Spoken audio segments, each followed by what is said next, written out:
All right, here looking at section 4. This is algebraic reasoning. Now, in this section, if I remember correctly, everything we already know. It's just that we're going to really painstakingly go through and explain why we know what we're doing. Okay, all these up here, all these rules, we should know them all already, but we're going to actually have to use them. Some that might be a little bit new or might be difficult to remember are these three down here. The reflexive property.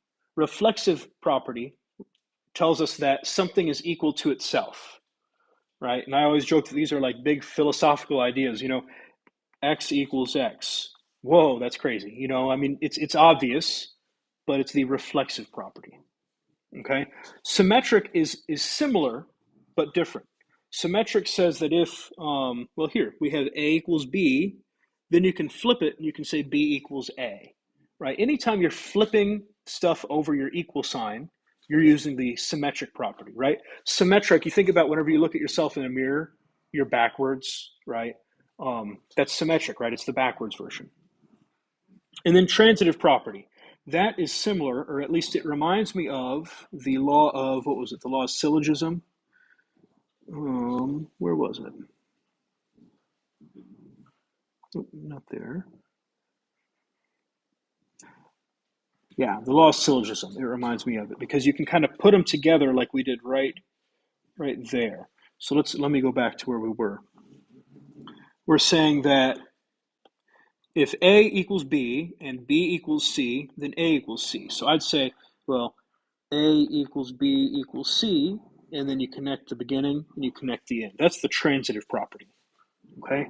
Now these other ones here, we should really know those already. We might have forgotten the words distributive property. Hopefully, remember that. Substitution. We know what to substitute means, to plug in. And then the other four. Let's scroll down. Let's look at this. Solve this guy, justifying each step. So this is trying to lead us into proofs. And proofs are sometimes kind of difficult because you just feel like you're having to explain yourself so much. So here we're going to have two parts. We're going to have statements and reasons. And then I draw it like this with a little table. Okay. And again, this is getting us ready to do something that's a little bit more difficult. And then we're going to have little steps here. And it's like we're trying to explain to someone, how do we solve it? So step number one is to copy down the problem. So we're going to say, well, it's 2x minus 5 equals 13 minus 7x.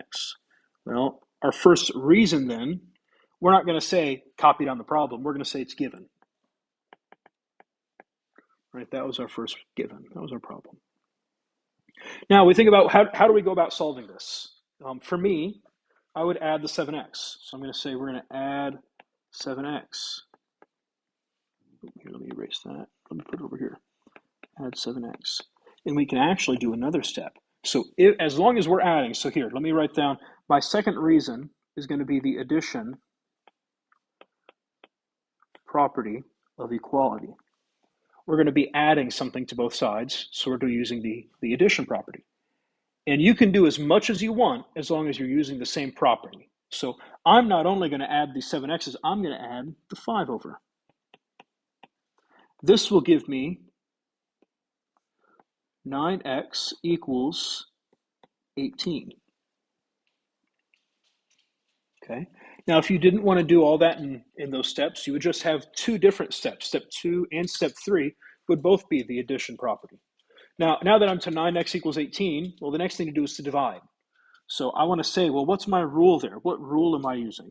I'm using the division property of equality, right? Division property of equal sign, right? And I'm abbreviating here. You're welcome to abbreviate too, but don't abbreviate too much. I'm going to be abbreviating as much as I can. So you don't want to abbreviate any more than I do. So here, step 3, we already said that it's the division property. Well, that's going to be dividing the 9, and that gives me x equals 2. And that's it. We're done. We can just box that in, and there we are. We have our steps. We have everything explained out as to what we did, right? This whole justify each step, that's writing our reasons down. Okay, there we are. Let's scroll down. Let's look at another one. You bounce a pool ball off the wall of a pool table, as shown. Determine whether angle 1 equals angle 2, or the measure of angle 1 equals the measure of angle 2. Now, it's not asking us to prove. It's just asking us, what do you think? Do you think yes or do you think no? Well, so we've got this angle and then this angle. Well, this guy's in the middle. I'm going to say they're going to have to be equal. All right, if you look at the actual swoops that they have there, they say that the measure of angle, we'll say this is arc, I don't know, arc 4. Measure of angle 4 is the measure of angle 1 plus measure of angle 2. Then we'll say that this guy is, we'll say that's 5. Measure of angle 5 is the measure of angle 2 plus measure of angle 3. And we should probably be able to see that this 2 overlaps. 4 and 5 are equal, so yeah, they are going to be equal. Okay, we're not trying to prove it. We're just trying to kind of get us there. Okay, later on in the next section, I believe we're going to be proving it a little bit more rigorously. Next up, example 19. At a local cinema, right, that's a movie theater, there are 2 exits along the same walls of the theater. Along that same wall, there's a trash can that is the same distance from each of the 2 exits. Show that the distance from the trash can of the left exit is half the distance between the 2 exits. Well, it says to show that, so I'm going to draw a picture. So we've got the back wall. At least I assume it's on the back wall. I don't know. We got our trash can there. We've got our wall. We've got another wall. This here is X. That there is also going to be X, right? These are doors. Door. Right? And the trash can is supposed to be perfectly between them. So the distance from door to trash is X. The distance from door to door is 2x, right? If you add them up, you'd have 2x. Now, to me, right there, that's showing that it's half, right? 2x divided by 2 is x, right? So I'd say that's it. That's us showing it. Again, later on, we'll show that a little bit more rigorously, but hopefully we're able to see that, right? The distance between these 2 guys is half the distance of that, the whole thing. All right, that's example 19, and we are done.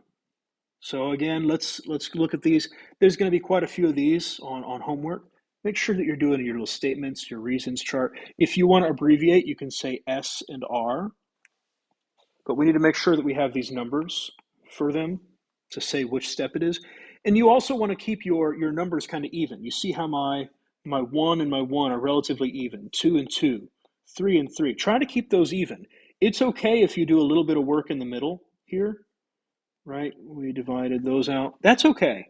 But make sure you try to keep them even. Don't make one of them really, really short and the other one tall, okay? Right? I left some space in here just to keep it even with the other one. Okay, so we want to make sure that we're trying to do that. All right, there we are. That was section 4.